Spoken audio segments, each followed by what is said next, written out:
So, welcome. This is the second ever Containment Unit well, not podcast, but little video get together for the Welsh Ghostbusters.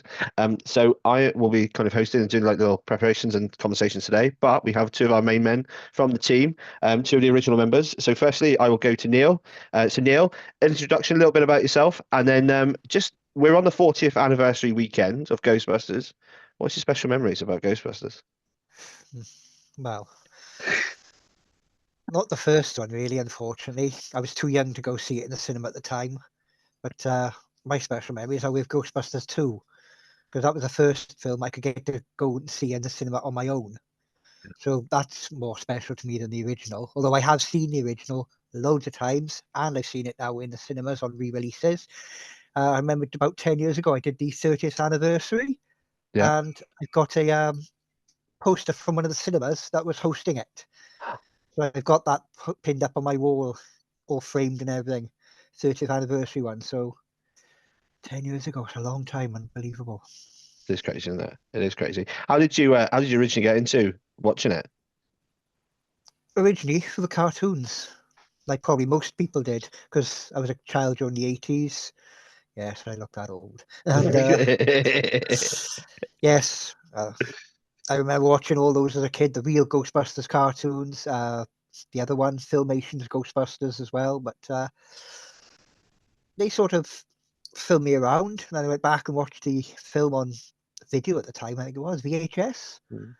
And well, I just always have loved Ghostbusters. It's brilliant. The cartoon is what got me into it, but good. No, ideal. The film's brilliant, and it's just, well, some of the things on it in it will still stand up today, especially the special effects, because they are all proper special effects and not no digital ones. Digital special effects age films badly. I mean, for example, just look at Jurassic Park, the very first one. You can tell the special effects and the animatronics how old the film is just by looking at them. No, and I suppose that is kind of, and that's one of the things we'll start to move on to when we start in our later on in the session, really, when we start talking about Frozen Empire and the movement from there, really. But no, thank you very much for that. And it's a good insight that you got to go and see Ghostbusters 2 at the cinema. Over to James. Tell us a little bit about yourself. How'd you get on into Ghostbusters and still carrying on enjoying it today? Well, kind of like Neil, it started with the cartoon, really. Because the time I started watching it was only in reruns. Yeah. That's how old I am. So it used to be a bit of a problem. It used to be Hero Turtles on CBBC and then Real Ghostbusters on CITV. A bit of a conflict there sometimes. So for me, it was through the cartoon. Then I think I probably saw Ghostbusters 2 first. Pretty sure I saw it first because it was on rent at the local petrol station. So and I used to have the original big red VHS box. Yes. Used to have that. I have no idea where it's gone now. It's lost to time now. Yeah, so that's my first thing into it. Then I think I watched Ghostbusters on the TV edited version. Yeah, and it's scary. Don't you see Egon in the hotel scene when you walk in? Jamie, you see the widescreen. It looks fantastic. It looks even better. But yeah, sort of slowly went into it. I still have some of the VHS cartoon boxes. Ooh. Yeah, they're home, so but I still have them. And when we talk a little bit later about the real Ghostbusters, you have the Time Life Classic box set as well, which myself and Neil are very jealous of. You're telling me I've only got part of season 1 on DVD. That's it. That's all they ever released in the UK. And there's only one season as well of the Extreme Ghostbusters on DVD. The follow-up cartoon. Full season of Extreme. Yeah, that's coming out, isn't it? It should be out now. Cool. Thank you very much. We hope so. Anyway, if what Jason was saying with this new series and everything on Netflix, if it ever comes out, that is. Ooh, we'll touch on that in a little bit. We'll do little bets and see if it does come out. So that's cool. For me, very much Ghostbusters is identical. For me, it was very much cartoon, which I didn't even realize I was watching. It just kind of fed through. And then I remember trying to play Ghostbusters in the playground, having 4 mates. Nobody ever wanted to be Peter. I never understand that. don't know why. And then trying to slide down the tree as a fire pole, which was kind of a health hazard. Having the big red box VHS that I used to take out from the little shop in Preston regularly, so much so that they ended up just giving it to me. And I had the poster for GB2, which has been destroyed somewhere ever since. And then Ghostbusters just carried on in and out. I remember watching Extreme Ghostbusters and being horrified and a bit like, this is not how it should be. This is not how it should be. I don't know if anyone else had that, Phil. I think they did that just to try to update for a more modern audience, because it was Yeah. 90s, wasn't it? And remember, most of the characters were older then, but until the last 2 episodes back in the saddle, Yeah. they brought the OGs back, and of course Egon was ready with them. Put on the pack and everything again, the new packs. That is one thing I've actually wanted to do, is build one of the Extreme Ghostbusters Ooh. proton packs, but I never got around to doing it. Future projects. James, Yeah. we had a similar age. Were you like a 12-year-old thinking this is a bit strange? From the Ghostbusters, Yeah. I loved it. I just, for some reason, it just drew me in. I don't know why it drew me in. It just fascinated me from a little kid. Yeah. Where you write and then you watch the wider, the big films. Yeah. I don't know whether you two find as well. I know some of the guys in our group have always talked about Ghostbusters is kind of like, it's almost like comfort food. If something's a bit shit, excuse my French, but you go back and you watch it. I don't know if Neil, if that you feel that's the same, or is it like GB2 for you that you go back and watch? No, I watch both of them all the time. Flat out. It's basically some people like myself, and I don't know if about others, but if you have certain issues, watching programs or films that you know off by heart actually helps to relax you and brings you down from some of your problems, because it's like a comfort thing. You know what's going to happen, you know what's going to be said, and it just sort of goes through like that. No, I totally agree. I remember, like, not to bring it down on it, I remember when my dad passed away, and the first thing that came out of the attic, because it was about Christmas time, was all of the Ghostbuster toys. And I was even though I was 14, all the Ghostbuster toys, the video come back out, and it was kind of just like almost that methodical thing to like help you get through. And Exactly. it kind of, It's a coping mechanism. yeah, it conditioned the soul. I don't know if James, if you found that as well, really going back to the film. I did. Did you say it's comfort food essentially? Comfort, but it's, I don't know. It feels it's not just comfortable. You just feel, I don't know. It's so difficult to explain, particularly when non-fans speak to you about it. You just love it because it's just pure brilliance. Yeah, lightning in a bottle. Yeah, it's so good. There's hardly any chafe in it. It's all tight. It's brilliant. Right. Agreed. And like, I think back to Neil's point earlier, we said about it, 40 years tomorrow as we record is since it got released. And it's crazy, isn't it? 40 it is, isn't years. It? I can remember when the DVD came out celebrating the 15th anniversary. It's just like, remember the DVD 15th anniversary. It's like, I don't know how many copies of it I've got on DVD upstairs in my attic. It's ridiculous. And the box sets and things like that, which they did the special releases or re-edited. Thing is, well, when you get it on TV, it depends on the time of day it's broadcast, or depends on the edit you get. Because most of the TV channels edit out whatever they feel is inappropriate for that time of day. So you'll either have versions where there's scenes completely missing, or language has been cut out, or if it's on after 9 o'clock and the watershed is passed, you'll have the full unedited versions. But randomly, we still watch it even when it's on TV. Yeah, exactly. It was on.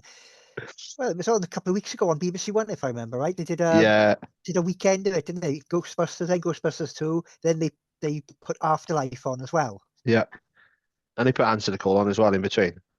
I know, did they? Yeah, I think they did they? Oh, James I didn't know that one was on. No, that was in there. James is nodding away, so I'll take that as right. Cool. Yeah. I didn't know that one was on, I must admit, because I only saw the other 3. So I didn't know Answer the Call was available, even though I got the stuff right by here with me.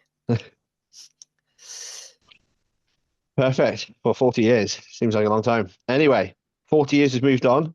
Frozen Empire's come out. We haven't really had a chance to speak about it. We've gone to see it. You boys went to see it and managed to see it in 4D and got shook and alive by it. So, Frozen Empire, what did you think? James, we'll go to you first and then we'll go to Neil. I absolutely loved it. I don't know why it got such horrible criticism from the fans, I thought it was fantastic. It's brilliant from start to finish. I know there's a few moments where I can stand a bit of the criticism, but overall, it was fantastic. Movie. I just loved it. Cool. So what would you rate? So rating it there, you're almost rating it 9 out of 10, 10 out of 10? I would go at least 9 out of 10. Ooh, okay, Neil, what's your views? Well, I did enjoy the film. It was really good, and it had a good continuation of Afterlife. So there was a good link in there. The film itself, I couldn't understand why some people were criticising it. I just thought to myself, what are you on about?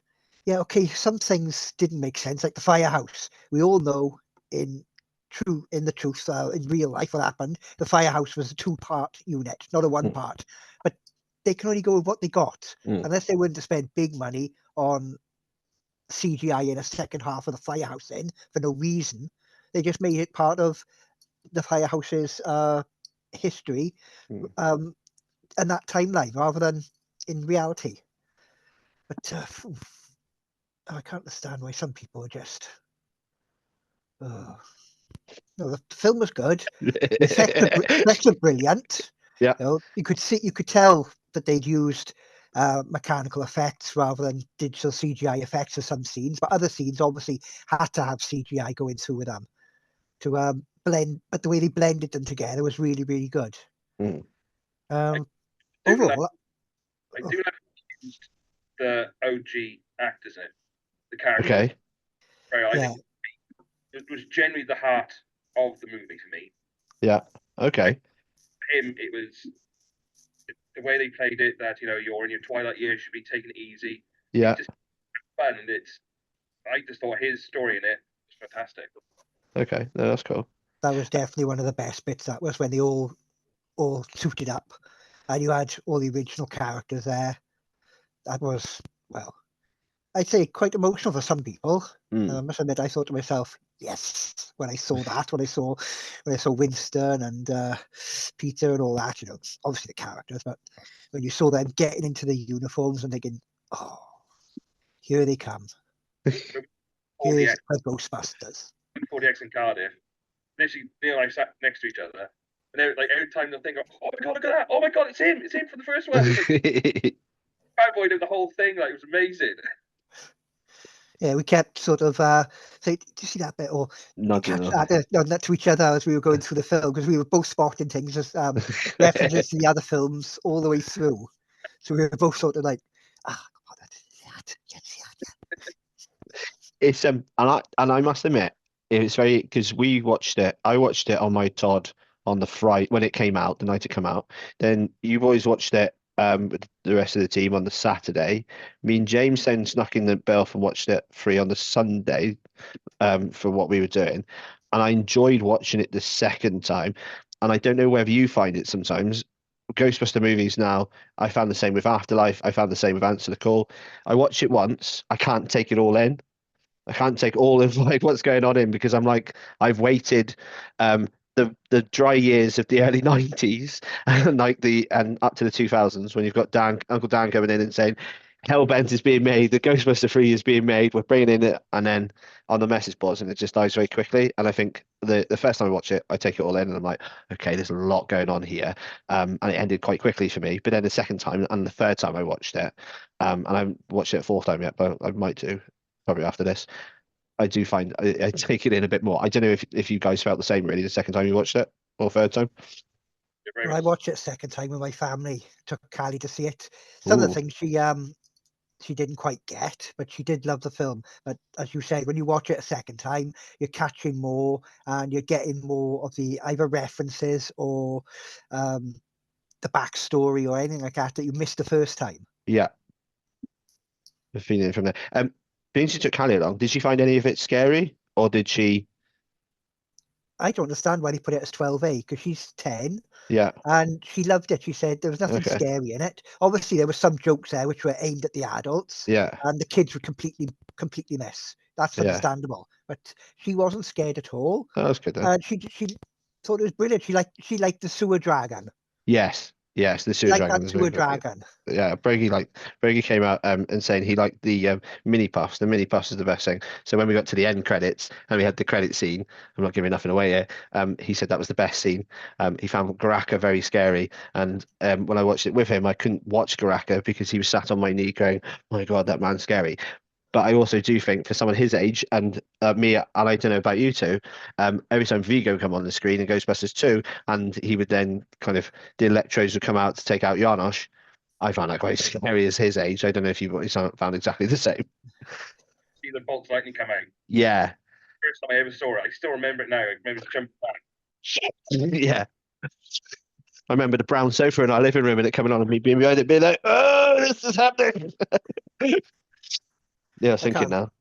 Yeah, I was just thinking because I was 13 at the time when Yeah. Ghostbusters 2 came out. And as I said, that was the first Ghostbusters I went to the cinema to see on my own. But Oh. I didn't really think it was that scary, but there was I'd say there was certain jump scenes Yeah. which you would get. But I'm a bit annoyed that they edited out the car chase scene. Because Yeah. that's in the Ghostbusters 2 book. Yes, it is. It's in the book, but they completely cut that entire scene out and only used one of the scenes where the Ecto is screaming around a corner. Yeah. Rather than having was it possessed Ray driving? I think it was. Yeah. Possessed Ray. Yeah, because it's in that cartoon, isn't it? Book of it. Yeah. Marvel comic, I think, but the UK Marvel comic, isn't it? Yeah. That's it. UK Marvel comic. I'll see if it's in this one as well. I don't know. Yeah, there's plenty of merch around for, and that's another thing, isn't it? 'Cause we'll move on and talk about what's the next steps for the franchise. But whereas Ghostbusters didn't have a great deal of merch, GB2 certainly had a lot of merch going on. So, yeah. So Neil, next steps. What do you think's going to happen next? If you pull out your crystal ball, what's going on? Oh, I don't know. Hopefully, there will be a sequel to Frozen Empire, but you can guarantee that the OG characters, apart from probably Winston, Ernie, they'll probably all take a back seat after Frozen Empire. Okay. So I think Ernie's character Winston is definitely going to be in the next one, but he probably won't be as big a role. Yeah. But he'll be like their support. Yeah. Both financially and also probably a bit technically. I think they'll probably bring the engineering team more into it to help them out, and Okay. they'll be bringing out new equipment and everything all the time.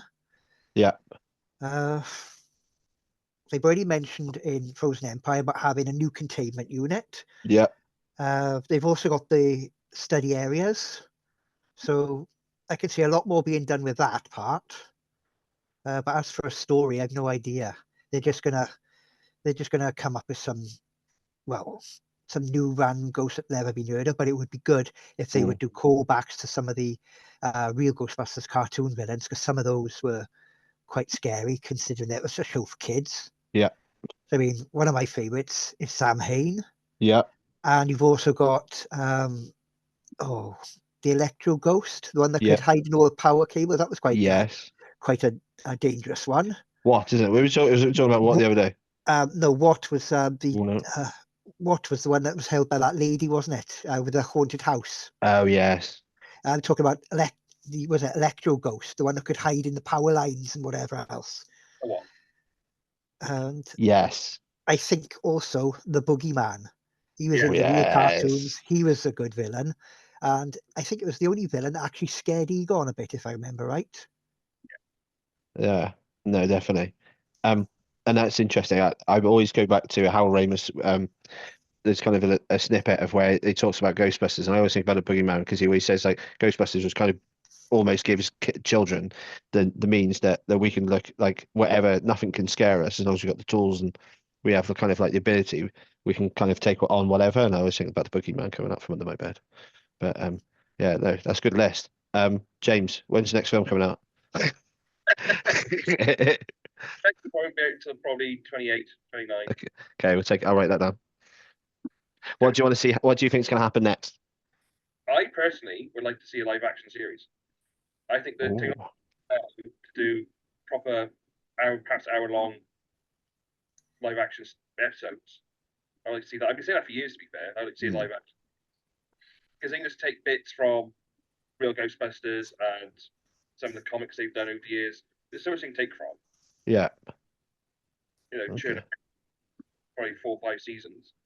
I think the best way to go is probably a live action series rather than a sequel. Yeah. Okay. Interesting. Okay. That's what you'd rather. Netflix type of thing, rolling. Yeah, something like that. Yeah, probably Netflix. Yeah. Okay. Cool. I've always thought the same kind of thing that James has said. Yeah. But maybe instead of concentrating on one villain, they have like different villains every week, but all the stories are sort of linked and go up towards like a big bad at the end of the season, where all the teams who've fought those various ghosts have to come together and work together to defeat that big bad. Yeah. Okay. Just like they did in Frozen Empire. So you, Each characters, then you don't have to rush everything. You don't have to miss plot points all the time. You can actually take time, build everything up. So Yeah. it was, Be episodic, but still building towards a climax. So everything all links together. okay. That's an interesting one then.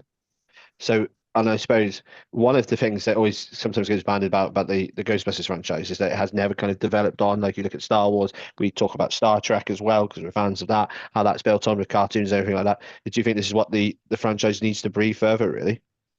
It needs to, we said, develop more animated, and like I said, live action be much better. You can just do so much more with that. Cool. Expand the universe of Ghostbusters. Okay. Because they can always do what they did in the comics, which was where in the comics, if I remember correctly, which I got upstairs somewhere, the original Ghostbusters, when they shut Zool's door at the end of the first film, it created a multiverse. And basically, in the comics, all of those various versions of themselves, which also included the 2016 girls as well, because basically they said the information that the Ghostbusters had and all their equipment and everything, their technology, it was sent out through that, and various individuals across those universes were selected to pick up on it.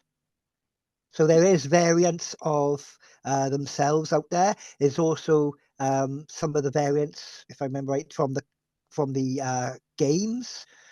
And there was also the 2016 Girls Ghostbusters, and there was what was it? There was that crossover with Real Ghostbusters as well, didn't they? They crossed over them all. So they had themselves, they had like the real Ghostbusters, they had different incarnations of themselves, everything. So I'll have to go dig those comics out and reread them, but I know that did happen in the IDW comic. Yeah, no, it did. But it was a big crossover event, that was. I do think probably get lynched. The franchise will grow now. It's got a good trajectory. I remember when we came out of watching Answer the Call from the cinema, I enjoyed the film. I wasn't sure if this was the way that Ghostbusters was moving forward. I wasn't 100% sure, but it kind of did the job. It reignited, got everything started rolling. I do like the IDW comics from that period as well. I think the way in which Eric Burnham and kind of Dan Schoening did a lot of the writing, a lot of the drawing, it kind of feeds on.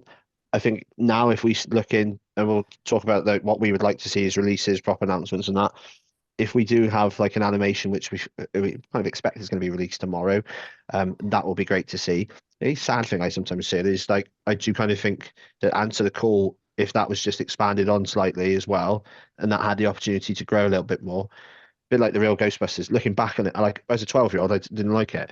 As a kind of 39-year-old, I do like it. It's something that I think kind of now kind of lives. And it's another element, and it's another string to that sort of bow. I do just think sometimes it would be cool to have a bit of a cartoon like that would almost tie in alongside it really, but I don't think it will happen. I don't think it will happen. But yeah, some good points there really. Right, okay. So next thing we're going to look at is we touched on how we want the franchise to move forward, but a little bit back to as we've already touched on, our childhood elements, which was the Real Ghostbusters. So we want to talk about a little bit about what our favourite Real Ghostbusters episode. This comes off the back of when we were in Barry the other week at an event, and the conversation sprung up there between Michael and Jax. So we're going to touch a little bit more. So who wants to go first with their favourite Real Ghostbusters episode? Well, I think I mentioned it earlier about can't remember her name, but they had that old lady with a haunted house. And it was Yeah. about called What. We talked about this as well, didn't we? Yes, we did. That was probably my favorite episode because you had basically like the lions at the front gate, which I think were Yes. parody in the lions outside the Manhattan Library, wasn't it? And yeah, we were talking about that, and well, I remember they all went into the house. They were trying to find their way back out because the house kept changing it into various rooms, kept changing and moving, and it was, well, I'd say it was probably one of the scarier ones of the real Ghostbusters cartoons for a while.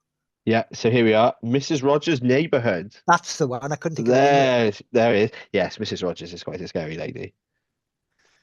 So the sweet lady that ends up being taken into the firehouse. Yeah, she ends up becoming the creature called What, if I remember right. That's She it. was What. So how many times do you think What actually appeared in the real Ghostbusters?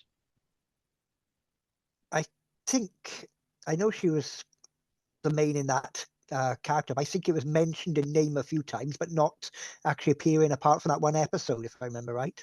Appears. Oh, In the containment unit. Can they see her as they go past her in one of the episodes? randomly, according to Ghostbusters Wiki, appears in Mrs. Rogers' Neighborhood, and Christmas Marks the Spot. What? Yeah, according to this. So he is in the Tobin Spirit Guide, and he is in one of the IDW comics. But yeah, according to this, Xmas Marks the Spot, where all I can remember is when they're carrying the Christmas tree on top of the Ecto. And did they capture one of the ghosts of Christmas Past, didn't they? Or one of them? Yes, I think they got transported back in time somehow to Victorian London, and Scrooge there hires them to bust the ghosts of was it Christmas Past, the first one? Of course, then they couldn't proceed past that. Yeah. Scrooge changes history, and well, Christmas doesn't exist after that, so they have to go back in time again and release the ghost of Christmas Past to change Scrooge for the better, if I remember right. So interestingly, What appears in several different forms, and hopefully you can see this. So I think it starts off as like the bird as well. So he literally. Yes, that was What, but there, that evil looking thing. Yeah, Yeah. there's Mrs. Rogers, that sweet old lady. This evil looking thing here is Mrs. Rogers, who ends up then turning into not so nice Mrs. Rogers. And I'm then, sure that was a parody of the Mr. Rogers Neighborhood, wasn't it? For the American TV show from years ago. I'm sure that was a parody of it. Oh, interesting. Because obviously you had Mr. Rogers there. Yes. And his neighborhood, and everything was all friendly, but this was like the complete opposite of it. So good knowledge. Good knowledge. James, what's yours? Me, it would be Take Two. Oh, okay. Tell us why. Basically it's them saying that the movie we see is based off the real Ghostbusters cartoon. Right. Because there's still debate. When the character produced in it, sounds very much like Dan Aykroyd. Like, scarily like Dan Aykroyd. And I saw something recently on X. Somebody asked J. Michael Straczynski if it was Dan Aykroyd, and he said if it was, they would have credited it and they would have promoted it. Yeah. After that episode, you listen to that producer, it sounds an awful lot like Dan Aykroyd. Are you sure he wasn't just uncredited? Because some actors do that, don't they? J. Michael Straczynski, who I think he wrote the episode, mate. He may have wrote the episode. Written the episode. I think he would not have Dan Aykroyd uncredited. He would have put him on there. He would have known if he was in it, but he said that no, he would have promoted it. I just love how they did it. Bizarrely, almost 40 years later, if you ever watch that episode, they built the firehouse in the studio. Yes, they did. For Frozen Empire. That is a very good point. It's bizarre. It really is. That's bizarre. And he do it nearly 40 years later in live action for Frozen Empire. Yeah. Have you seen the videos? Like Rob Whitlock is great. He's put so much on there. Have you seen like his behind the scenes videos where like the firehouses? See how Savages when he goes round. I've seen that. I haven't yet. No, I haven't watched. I saved them all. I've literally saved them all to watch at some point. They're very good. It That's takes cool. back to the meta thing because at the end they have Bill Murray do his line, and when some music, Peter Venkman goes, "He sounds nothing like me." Yes. It's really odd how years later it all kind of changed around. Bill Murray says Garfield, and Yeah. so meta, so bizarre. It is bizarre, isn't it? It has my favourite line in. American Ramus sounds like a law firm. Yeah. It's weird to quote things from the cartoon and the movies at the same time. It is, isn't it? And it's kind of like how they built it in and everything, really. Like it is like the tie-in and the idea of it, and the ultimate idea of because it is in this when is it in this one where they talk about like after they bust Gozer Yes. and what happened, and the reason for the change in the flight suits. Oh no, that's No, That was have I got to that do with wrong? slime, that was, if I remember right. Cool. The original flight suits from the pilot episode, they were all in the same colours that they had in the film, so they were all Yeah. tan. But if I remember right, they got covered in some sort of ectoplasm Yeah. that got energized and turned into like spectral versions of themselves. Yes. So that's why they changed. That's why they changed the flight suits. And that's where it links in. But the real reason was just because they wanted to identify them Yeah. separately, wasn't it? Yeah. Commercial marketing. Ghost, I think it's called. Okay. I can remember watching that and I thought it was a very good tie. There's a quite clever little tie-in as well, really. Yeah, it was a pilot episode, if I remember it right. Yeah. That's now we're talking. I always think about this when we have like these when you watch like stuff talking about Ghostbusters. If someone's watching this somewhere, they've probably been like shouting at the screen, being like, "This is it. This is what it was," and this is where we are at with it. My random favorite. So we spoke about the VHSs. There was a couple as a kid. I can't remember. I think the one's called Slime Square, where Slimer gets split into loads of different small Slimers because he goes through the machine, and then they bring it back together to make the massive blue one. I remember that. The Valkyries as well is another one that I randomly remember because I had that on VHS. We spoke about. I think me and Neil spoke about it the other day. Winston in the baseball game. Oh yes, yeah. The fight in Good and Evil. Yeah, and he's playing for, and it's like playing for his life, and then they realize whose soul that he's playing for, and then they realize that it's his halfway through. And then that's him. And then my favorite one, is the Pillar of New York, when Ray goes and finds, and they can't understand why New York is so hot. It's a little bit polar opposite to Frozen Empire, and then he finds that the pillar is being blocked, and it's turning underneath Manhattan, and then like it gets like almost he has to then go down, and the ghosts are fighting him to stop from letting out all this stuff coming in to protect this pillar of Manhattan, really. And I can't remember if he goes in the Yellow Beetle or they have to go in the Yellow Beetle because he's taking Ecto-1. It's Janine's car, isn't it? Yes, the Yellow Beetle. Yeah. Yeah, the Highway Haunter in the toy line. What a toy that is. I never had that one. Did you got not? that up in my attic. Yeah, I have as well. All the other stuff. We'll talk about toys now, but okay, favorite real Ghostbusters toy then? Like features. I had Ray and Egon and maybe Peter. I think I remember Peter, but I remember the fright features. You squeeze them and they. Yeah. One sec. Eyes pop out. Oh, he's got them. He's gonna go and have a look. I like the fright features. I remember buying them in Hereford, and they were being sold up and down in a shop in Hereford. And we kind of bought them. Just went to randomly grab these. Oh, there you are. See, I happened to have them all just to hand. Where I had them out the other day. Was cleaning them all. okay. All various. I got fright features, super fright features. Yeah. I got originals. I got the Trash Man. Yeah, originals. You got the Trash Man. I've got them all, and they've all got their accessories in here in these little bags. Wow. Just another one of my random collections of Ghostbusters things. I've also got him, the fly guy, the big construction worker. You say there's Trash Man. He turns into if I can get him to go. Turned into that weird mantis thing. Yeah. Man. What's the other ones I got? I haven't got the accessory for him, but I got the pilot there as well for one of the other creatures. I got Granny Gross in here. Have you got the Chopper? Yeah, Ecto 2. Yes, Yeah. I do. That's up in the attic. As well as the real Ghostbusters Ecto 1, various other incarnations of the Ecto 1 from the toy line, including the new one from, the one that they released with Afterlife came out. Ooh. But I also made my own version of the Afterlife Ecto, if you remember right. Yeah. From a Playmobil vehicle I found, of all places, in a the recycling centre shop. I think I paid £5 for it, Nice. and it was missing just one little part, which I found on the internet, put it Yeah. all together, and then I spent a few days letting it soak up all the colour and whatever to make it look all rusty, and then added some detail into it and turned it into the Afterlife Vector that you saw on the TV screen. And of course, they've just gone and remade it now and made it look all nice and posh and everything for Frozen Empire. I'm still undecided about the red stripes on the bonnet, though. Okay. I really am.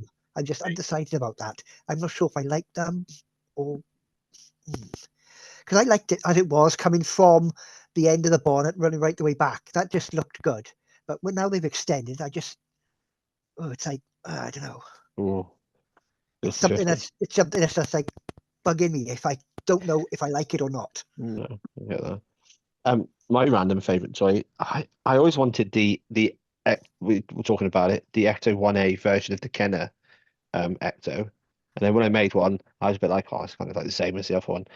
But somebody, I don't know if you saw the picture we shared the other day on the Instagram page of the firehouse and someone pouring slime through the firehouse. Yeah. That is cool, isn't The it? original firehouse toy with the grill at the top, you pour the slime through. Ooh, I got a tub of that in here. Yeah. Tub of that slime. It's I never cool, opened it. Well, no, it's still there. Well, it disintegrated back down into. No, it's still there because it's still sealed. So it's never ever been opened. It still actually looks like slime. It's all green and everything in the container. And what's dried out. What's really interesting is I've seen currently when I've been searching, is I've just typed in Ecto 1A, and the Playmobil toy for Ecto 1A I find is really cool. It is. I got one of those upstairs as well. The price for box ones now on eBay is retailing about £200. Because it was discontinued. Yeah. I think they archived it. Yeah. So I'm not sure if it's going to be re-released at some stage. But when they came out, because they released Ecto 1, then they did the Ecto 1A, and I think that went to Mattel, didn't it, when they did the Ecto 1 Afterlife? Yeah, that's a Mattel one, that is. Yeah. They put the Ecto 1 and the Ecto 1A from Playmobil, and I think they're archived. So whether they'll re-release some at some stage. Who knows? It'd be interesting. Well, this segues beautifully onto we're talking about tomorrow, 40th anniversary. We've already covered off. We think the Netflix kind of animation is going to be announced from the pictures. What else do you think is going to be announced, and what would you like to see announced? Neil, because you've just kind of moved on to it. What prop replica would you possibly like to see announced, or what do you think will be announced?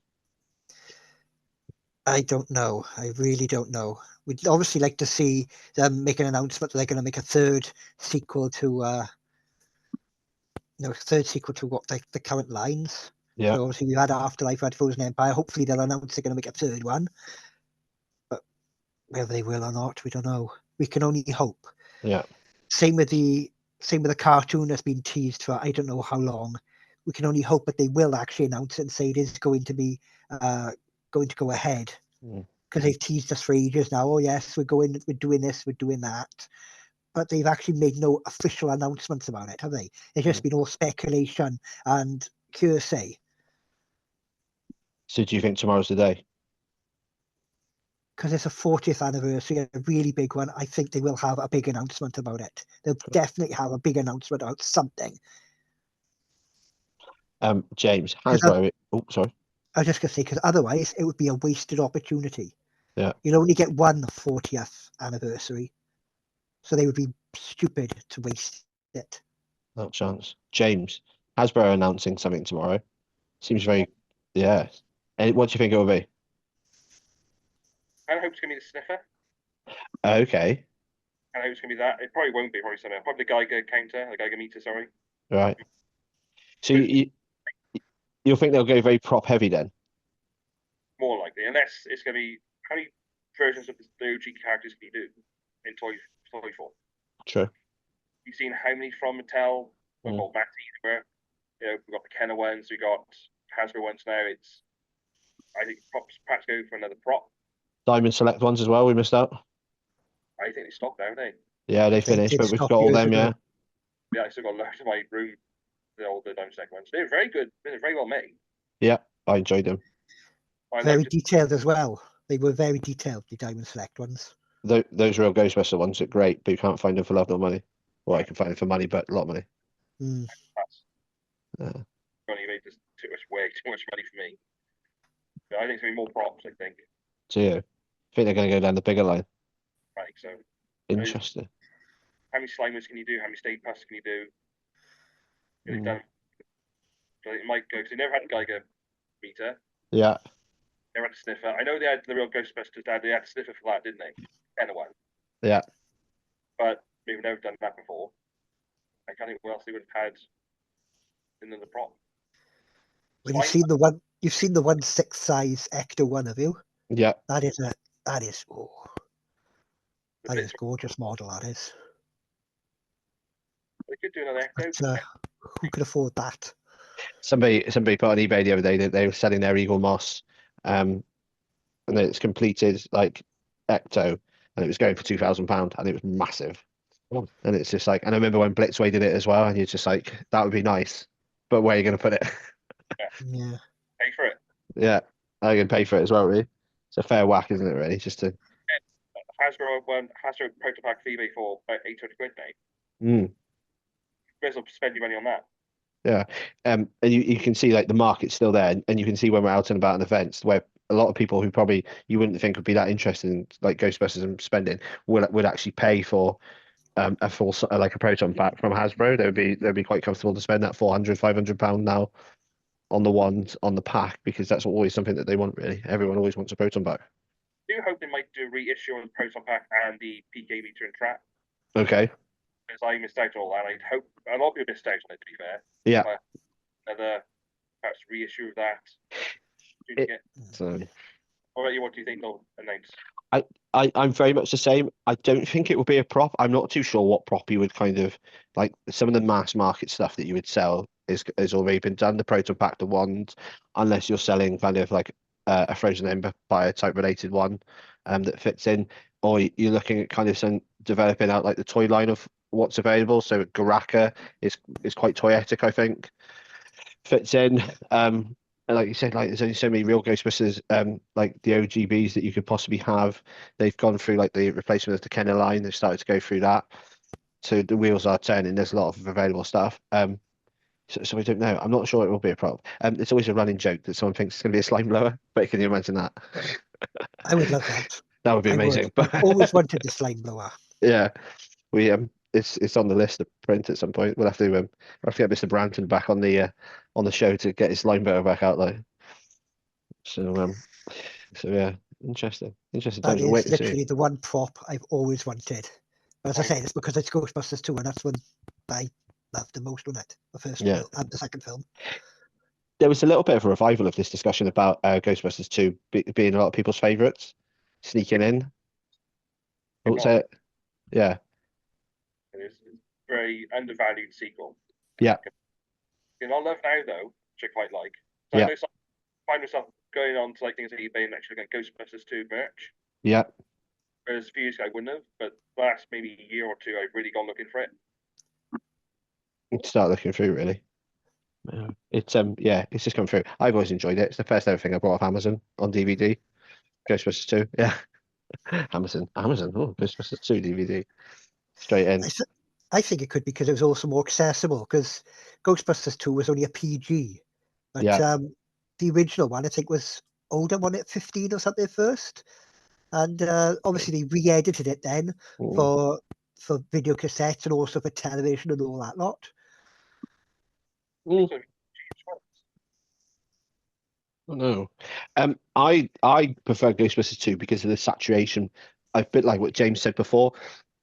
The VHS had come out and you could rent the VHS, because whereas but now the DVDs come out quite quickly after the film's been released. Like Frozen Empire comes out in the middle of June. It's the week after Father's Day that it comes out.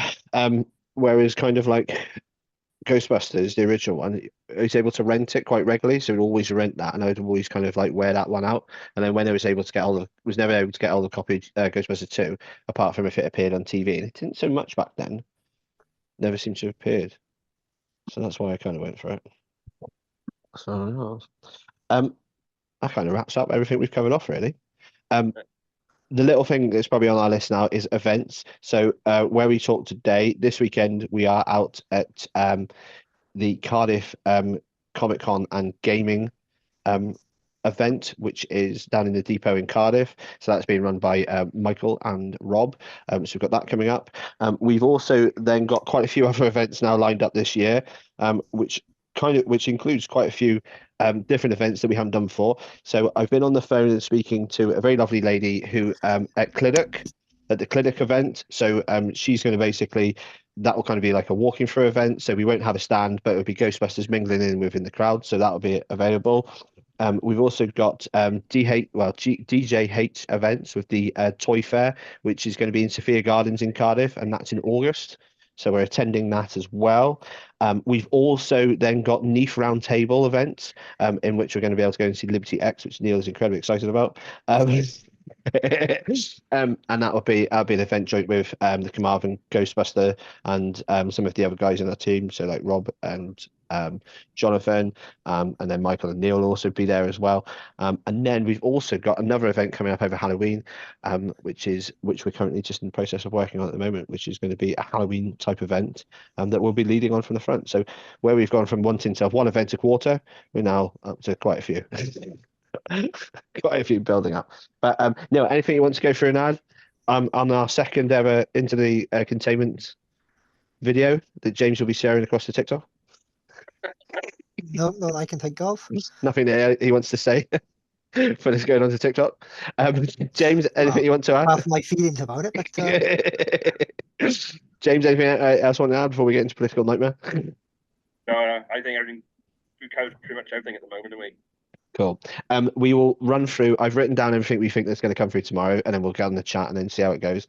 And then we'll be sharing on our social media over the next couple of days from all the events. But gentlemen, lovely to speak to you again online.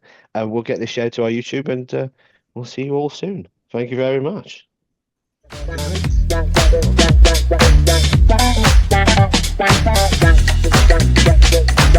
you.